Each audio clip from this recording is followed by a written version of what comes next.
Sorry if I stumble through it. So here we go again.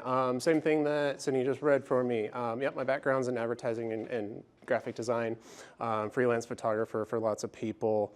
Worked under the awesome Rich Clarkson at Clarkson Creative in Denver, photographing the Colorado Rockies. I spent some time as the lead photographer at Los Alamos National Lab, and now you'll find me roaming the campus at Missouri University of Science and Technology, or Missouri S&T.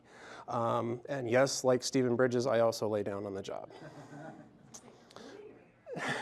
So my feet are in a sink there. I mean, we just do what we need to do, right? So before we move on, I just want very quick, one word type of things from folks. Like, what are some of the challenges that you're facing in labs? Just real quick. Trash? Reflections? Ambient light, okay. Anything? Space? Okay. Junk.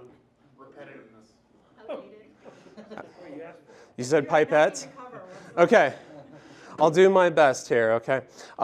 So what we're gonna cover briefly are just a few reminders that I often have to just come back to myself in helping with that. And it includes understanding who our subjects are in lab photography, establishing attention with our photography, and how that will guide our lighting choices. We'll touch on a couple important reminders when in research spaces, and then we'll move next door down the hall to do some work, I hope.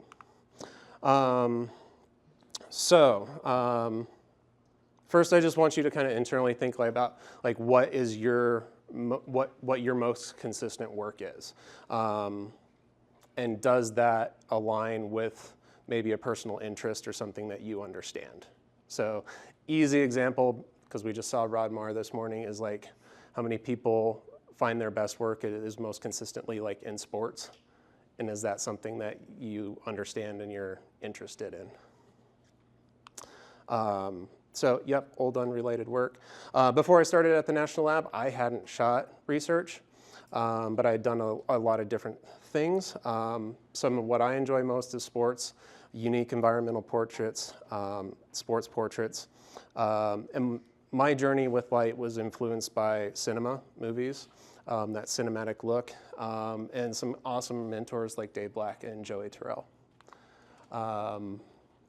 Through my time at Clarkson and the Rockies, which was my dream job, I got to spend day after day with athletes that worked consistently and strived to be the best at what they do.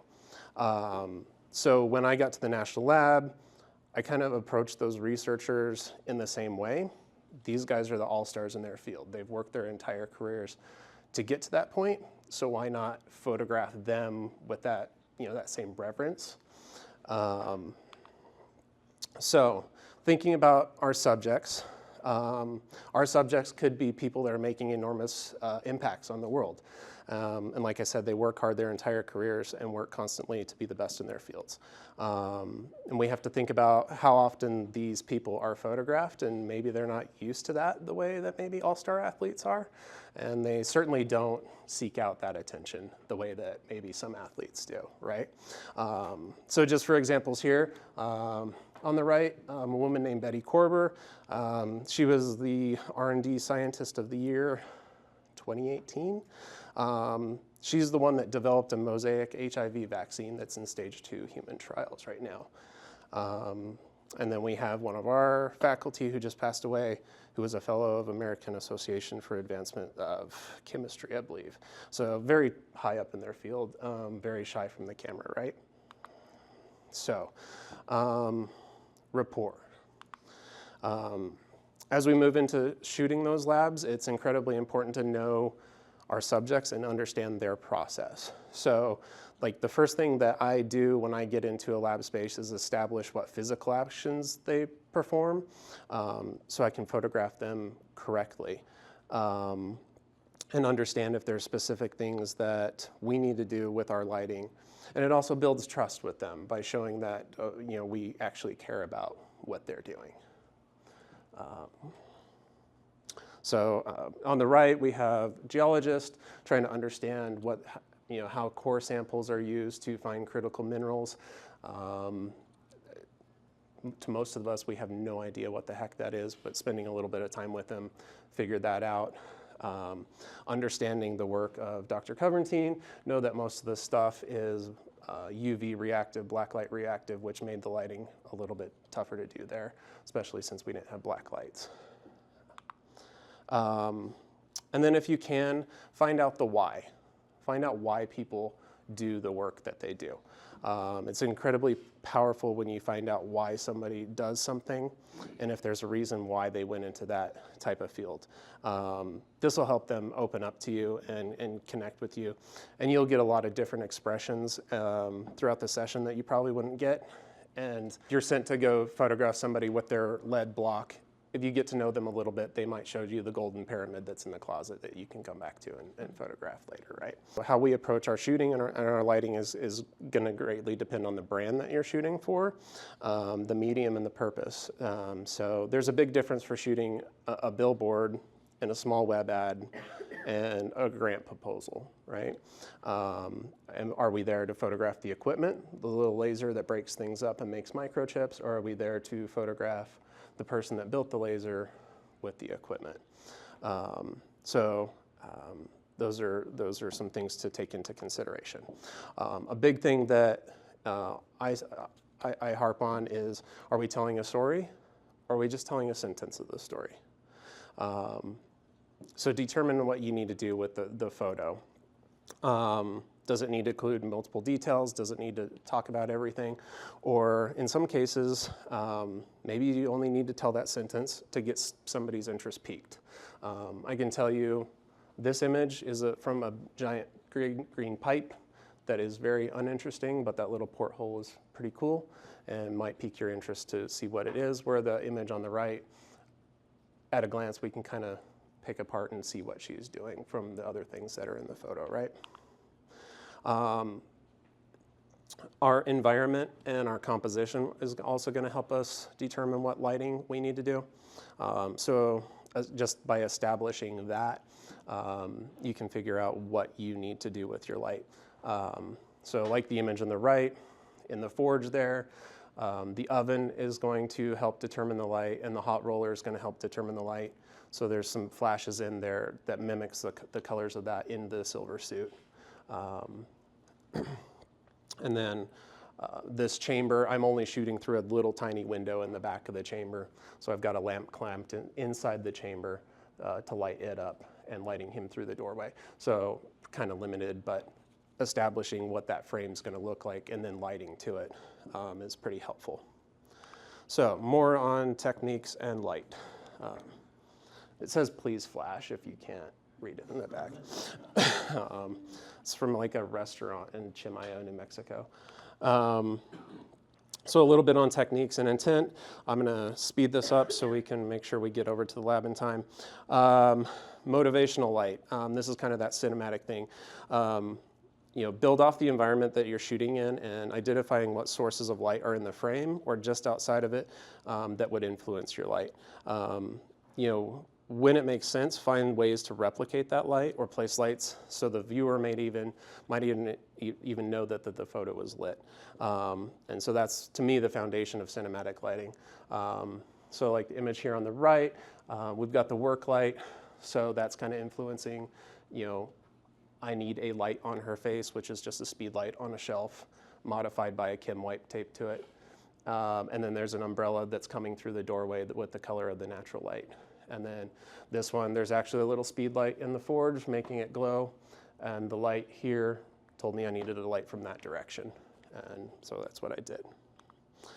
I think we talked about it, trash. How many of you show up to labs and they look kind of like this? You mean they look different than this? Yeah, the ones here do. So oftentimes the spaces look a little bit more like a shipping warehouse than a place where breakthroughs are about to happen, right? So sometimes it can just be too much to clean that, and the counters could have experiments on them that can't be moved. This is just one lab. I have a lot of pictures from this. And also, with my past, there may be things in the background that you don't want people to see or people can't see. So that's going to help determine if we're going to go into a high key or low key type of situation. So kind of a high key here, where we're seeing more of the background of the lab. Low key, that's part of the storytelling of the image as well. This was actually a fairly clean lab, so we could go high key, but it's easy to pretty much make two different looks once you've got the lights set up to do that. Again, that high key or low key can play into the feeling of the light and into the story. So the one on the right with all the white barrels, that was a story about the responsible collecting and disposal of radiation sources, like from your hospital's x-ray machines and things like that. So it's a lot different story if I'd lit that very, very dark with just highlights on the barrels. That doesn't tell like a great happy story. Where this one, we did actually had to hide some stuff, but they're like x-raying a T-Rex skull, but the darkness lets me just illuminate the researcher's face in a unique way there. So we're going to speed on to gels. Do we gel to correct or match our lab lighting? Both of these are actually gelled to match the lab's lighting. Yeah, just making sure everything's uniformed and balanced. And so sometimes that may be, weird that all that yellow light is balanced that way, but that's because photosensitive materials were in that room and we needed to use yellow light. And I probably wouldn't have been invited back to Pfizer if all of that was like orange or very dark in the background. So we want that nice and light and bright. We can also use gels for creativity once you understand the white balance of them. And a lot of this is going to depend on your brand's direction and style. We don't typically do a whole lot of that at Missouri S&T unless if there's a red laser shut-off button. Maybe it's a little tiny red light with a gel on it. But like the image there on the right, liquid nitrogen transfer, that's all shot with just one CTO gel. So some of you may know that trick of just white balancing for your CTO, and then everything else is going to go colder in temperature or bluer in temperature. And then sometimes you're just having a little bit of fun with a counter color, because the backlight and white just didn't look very fun with the green laser. Sometimes you're lighting to tell the story. This was a very specific story, and it does not look that great on the screen, I'm sorry. With Microsoft HoloLens and how they're used in glove boxes to do things so the researchers don't have to take their hands out of glove boxes. The designer came to me and said, I want this to look like Blade Runner. Can we make this look like Blade Runner? So that really informed the color palette of what we were doing with that story to make that look future tech, and that's what he thought future tech should look like. Can I put a light there? A great thing to figure out when you're in a space is where you can and cannot put lights. What I did here and what I like to do is to disqualify where I can put lights rather than ask where I can put lights. So go in and say, is there anywhere I can't put a light? Instead of asking where I can put a light, because then it's up to the researcher's imagination of where you can put your equipment. So I just like to use the one of the Trinity supercomputer, because that's my personal record. I think I used 32 flashes on that. And that's because we weren't allowed to use radios in the supercomputer room. So everything is optically triggered off of the camera. Oh, wow. And then this one, there's flashes inside the chem vent hood to light that one. And then what happens if I can only put a light there? Sometimes you're limited to only being able to put lights into a certain space, and that can be a challenge. So just finding the angle and the quality of light for those confined spaces or limited spaces becomes important. Change the angle kind of once you've had your lights set up and your shot is kind of done. Don't be afraid to just move around a little bit and see what else you can do without moving the lights, or just moving them a little tiny bit. I mean, basically, this is just him looking through the door that's open there without moving any lights around. And And then if you go back to, somebody said repetition, if you go back to the same location, you just have to look at it in different ways. Not everybody maybe has a vacuum chamber that they play in, but shooting it from the outside looks very different than shooting it from the inside. Anybody interested in me talking about huge lists of gear, or can we just skip that?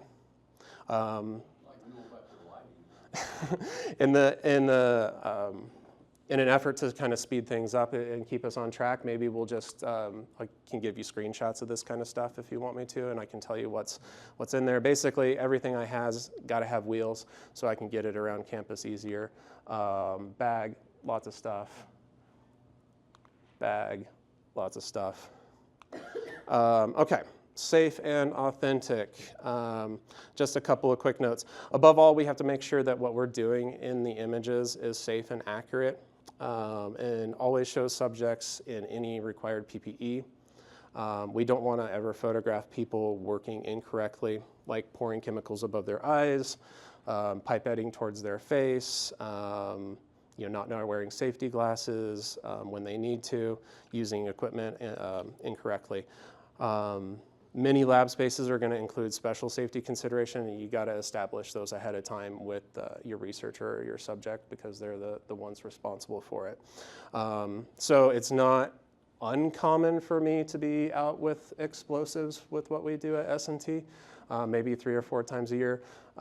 That's kind of a special situation where, she's the expert in it and controlling everything. So you're listening to her, but then I'm also responsible for everybody that's there too. And if she says it's a no-go, it's a no-go. A lot of times I'm finding myself in a mine or with explosives or in a nuclear reactor or things like that. And so you just have to pay attention to those things above all else. Coming into the lab this morning, it was kind of like, okay, cool. One, it was like super clean and everything's really organized, which I was really impressed with. But there's so many opportunities, it's kind of hard to pick. We've got all these crazy events that we can highlight and do something like really crazy with like kind of a mad scientist type of look if you wanted to do something fun. Or if you want to do light and bright, these lights are actually pretty darn orange, so everything would have to be gelled CTOs to kind of do that balancing of the colors there. So just starting to play around like, I want to put strip boxes back there to put edge highlights on all of these things, but I can't get strip boxes in different places. But putting them into it just turns these things into giant soft boxes. And so just like a little tip is any lab that's got one of these, they're also going to have these chem wipes. So you're going to want to put these underneath the feet of a little light stand. And I typically use like these little 18-inch light stands that are very small and fit in the bag. And they fit inside these really, really nice, either with the ProPhoto B10s or some kind of speed light. They'll fit into those very well. So again, the chem wipes, one, so you don't contaminate their surface, but also that their surfaces don't contaminate your gear, because you don't want to put it in there in a puddle of sulfuric acid or something like that, right? So starting to play off of that just a little bit, we've got the strip box back there. That was like one of the first lights I put up to just start putting some lines down one side of these. But I couldn't put one back here. But we do have a light inside the vent hood over there, so I could hide it. I wish it had a strip box on it. Anything that is kind of a vertical surface, a strip box vertical is great. Anything that's a horizontal surface, just spin your strip box, because that you want your highlights going the same way as that surface. Anytime that I'm shooting like a metallic surface that's like a silver color in nature, I do like to use like 1/4 or 1/8 of blue gel. And to me, it just makes it bring out the metallic a little bit. Does not work on gold surfaces. That's the beautiful thing about gold, is like you can shoot any color gel at gold and it's going to stay gold. So that's actually got a grid on it to help kind of narrow the light into here. From there, we're still trying to figure it out a little bit, I think. Your big umbrella, why do you have the light halfway down the rod of your umbrella? Is there a certain lighting effect you do? It's nice and stable that way. Yeah. Because it would give a brighter light in the center and then kind of... Yeah, I mean, you can play with that a little bit, but on an umbrella that size, like, you're really nitpicking, and we don't really have the time for that. So I'm more about, like, yeah, stability. And so I'm still trying to figure it out exactly what it's going to look like, to be honest with everybody. I really, really don't know. So you may see me struggle with this a little bit, and didn't know how many people were going to be here, so I don't know how I'm going to show images of what's going on and what decisions I'm making. So sometimes I'll use umbrellas, sometimes I'll use little octabanks. It all depends, like, do I need a punchier light source, or am I using my buddy Phil to just, like, loosen up the shadows a little bit? I think that one's on, but it's not doing anything. So is this light on back here? We'll find out in a second, won't we? Yeah, it is. That one's going to be really bright. Don't look at it. I'm going to assume with a room full of photographers that we're all good with flash photography. Everybody can watch a Marvel movie without having a seizure? Okay.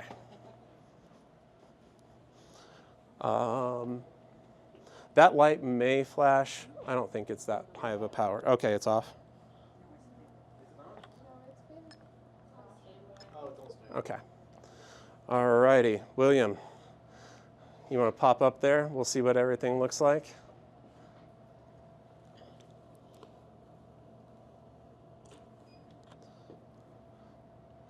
So off the bat, we kind of just have a nice side light, little dramatic-y type of a portrait with the rim lights on. Is it still up there? Okay. Kind of the rim lights.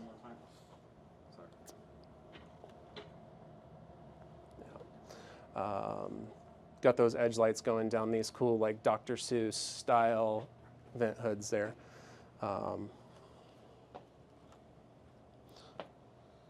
So that's without a ton of setup. And so that's kind of a fairly simple formula for a whole lot of photography is just key and fill, right? And a lot of times your key and fill tend to be kind of right next to each other.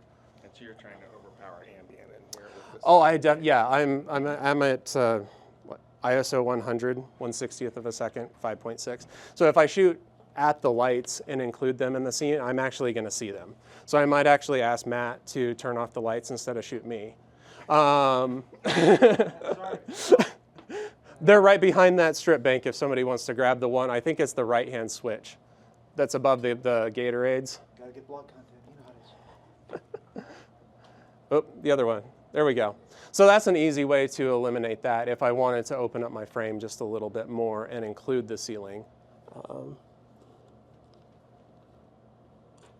I mean, not a huge difference. We see the ceiling and it's gone now.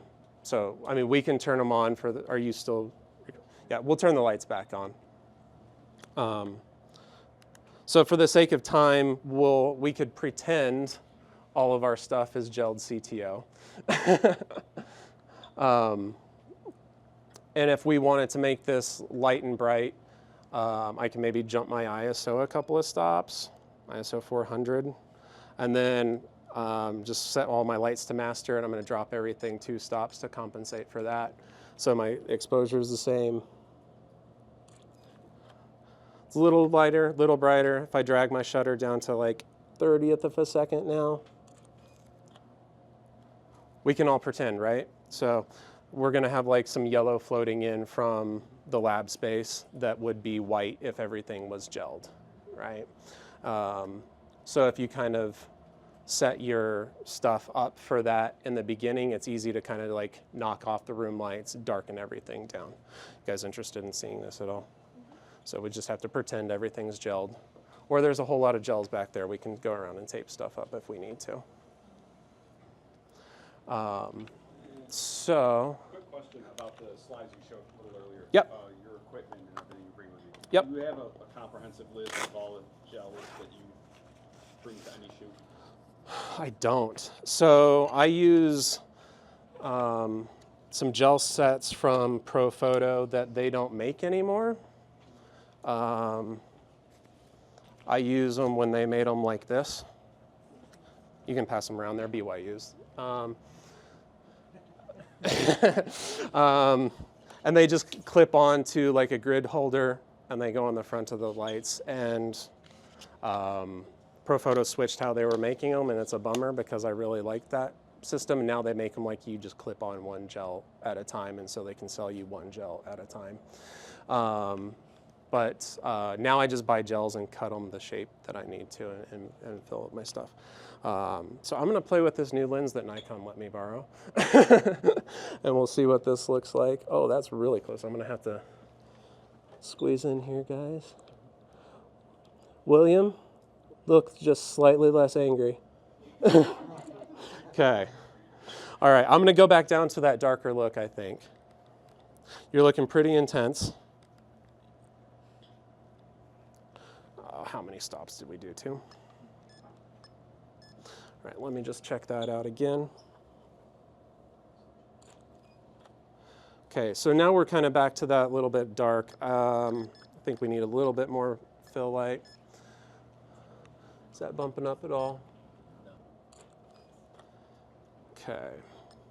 Okay, remember that thing we were talking about where you want to pick up the big green flask there? So, I mean, this is fairly generic, right? So pick up your chin just a bit higher there, William. There you go. So, I mean, that's super generic-y type of thing, and not a lot of people actually do that. But if they're going to do that, they're going to do it in a very smaller beaker as they're kind of mixing something up. So I try not to be too generic with everything that I'm doing. That, goes into what does your work actually look like. So one thing I do like to do is I'm going to have William look at me here. And then William, I'm going to have you look at that center of that umbrella. So just turn your head and look towards that umbrella over there for me. Now turn back and find me. So that's just a simple thing that I do whenever I feel like a researcher is a little bit stiff in they're holding their head where they think I want their head to be. So one, I can get a shot that's like a profile shot, them looking right at the light, which is going to be really pretty, and then telling them to kind of come back and find me. Their head's going to come back into a more natural position than it would be if they're just standing there, no offense, William, trying to do what they think I want them to do. So I try to break them down just a little bit. So before I move on much further, any other kind of questions? Throw them out there. So the liquids you're using there, are those supposed to be mimicking a? They are food coloring from this morning. Is that something you're doing for the purpose of the workshop, or you actually do that? That's what they had set up for the video that was in here, the video workshop. So we just moved it over there. But it's not a trick you'd actually use. No. No, I don't play with like false things. I don't mimic fake things. S&T is really big on authenticity. We don't use Photoshop. Everything is true to what we take. We don't want anything to be questioned, whether it's an admissions piece of like, was that student really there? Or to a research piece of, if it's in a grant thing, was the light really like that? Is that thing really that fancy? We don't want any questions asked of our researchers. So everything, no Photoshop. It's got to be pretty much right out of camera, some basic corrections. We don't bring in, casting people or anything like that. Whenever I do work in labs, if I'm asked to photograph a researcher, I'll ask them to bring students with them. And it's just better use of our time, right? So I can photograph Professor X, and then he can be showing his students or looking over their shoulder as they're working, and then I can photograph just the students, and I'm getting more assets out of my time. I'm guessing when you walk into a room, you're well versed enough that you can tell what gels you need. But if you're not, are you running a color meter or? When I walked in here, I just put my camera on flash white balance and took a aperture priority thing and went, oh, that's orange. And so I know that that's CTO. I've used a little white meter on my phone to just like use a little app, but I think my eyes are a little bit more accurate by just taking that. My camera's more accurate, so. Are you going to shoots like 30 to 40 minutes earlier to get everything set up? Or are you setting up with a professor there? I'm setting up with them there. And so I use that time to talk to them about their process, why they got into their chosen field, you know, trying to discover that little bit more about them. Loosen them up a little bit. Yeah. I try to preference people that, hey, it's going to be an hour to an hour and a half process. And that's going to be time for me to get there, look at your space, get lighting set up, take photos, for me to break down and get out of your hair. And so if we can get pictures of the place ahead of time for whoever's sending us there, that's helpful. But you kind of have to make those decisions a little bit pretty quickly. And you can buy yourself more time if you want to, but you know, shoot pictures, show the researcher, hey, this is what you look like. Oh, come do this thing. You know, that'll happen too. Did you? I was going to go back to the question of like authenticity and how you guys don't do the color stuff. Because some of those pictures in there were like heavily gelled up, thinking of like that green and purple. So is there like a clear line between like this is what's going for grants and this, you know, grants and enrollment, or is what's going for storytelling? Or? Yeah, I won't tell you everything, but a whole lot of what you saw in there was National Lab and not necessarily S&T. And so there are kind of two versions that exist of a lot of pictures. Yeah, like lighting for effect and lighting for reality. Sometimes the thing is just set up so unique that you're like, I'm just going to make something cool out of this.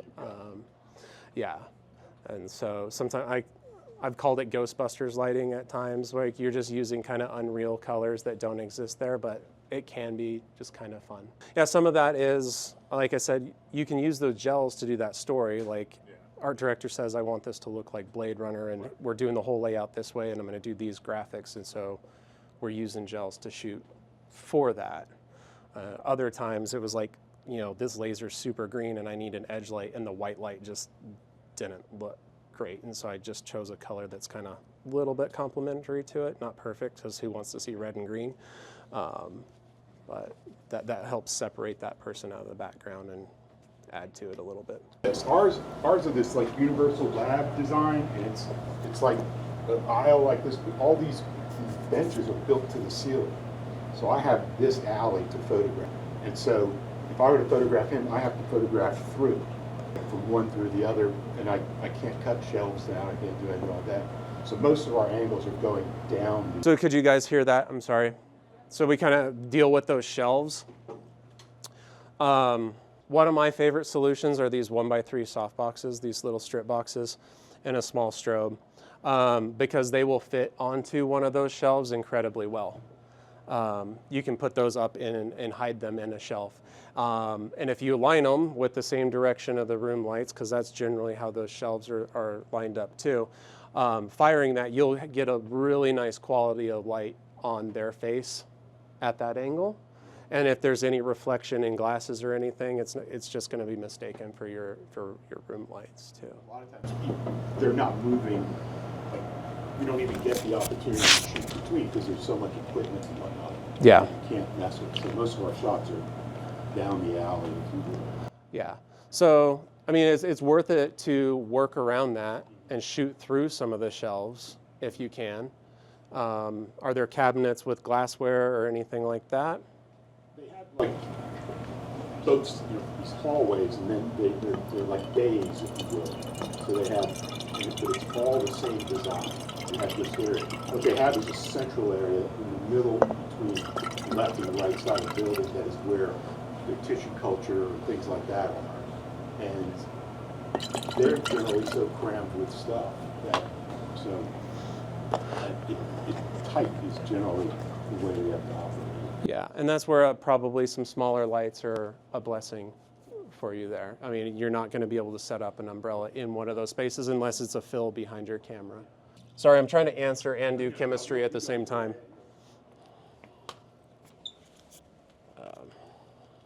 You want to drop in your choice there? Ooh, that is fresh. You can put in a way more. Like, use as much as you want. That's good. Should we leave the room? No. Is this a do not try at home thing? This is a do-at-home thing.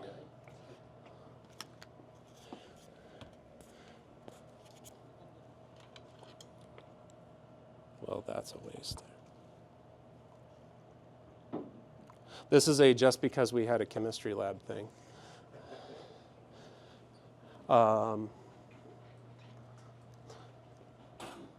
So before we do anything, I'm going to make sure my light looks good here.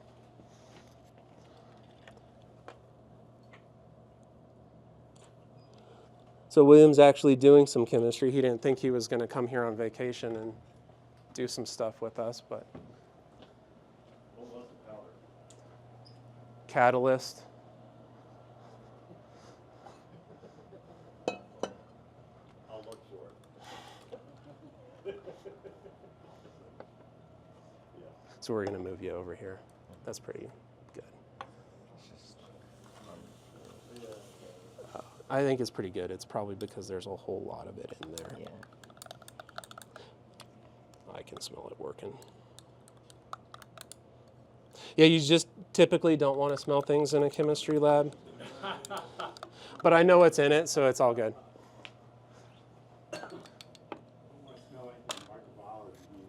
Oh no, definitely do not smell anything in microbiology labs. Oh, yeah. So I'm just going to move a couple of lights. I think we're pretty close on track for time. Any other questions while I'm moving stuff around here? What other tips and tricks do you have to help loosen professors? 'Cause a lot of professors come in, they're not photo trained, they have no idea. I'm going to slide back here.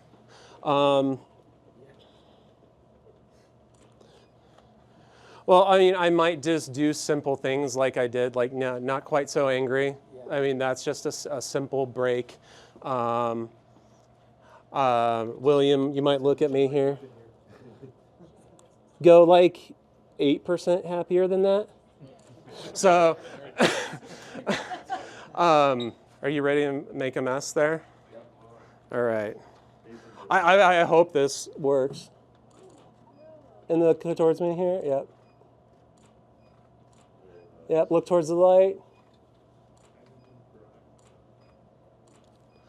Okay, awesome. We did some science. We did a little bit of light. I took a couple of pictures. Any other questions from folks? How do you typically get like the best shots of like the equipment and like research that they're doing, like the more like close, shots like you showed in the PowerPoint? So did everybody hear that? Kind of how do we photograph equipment?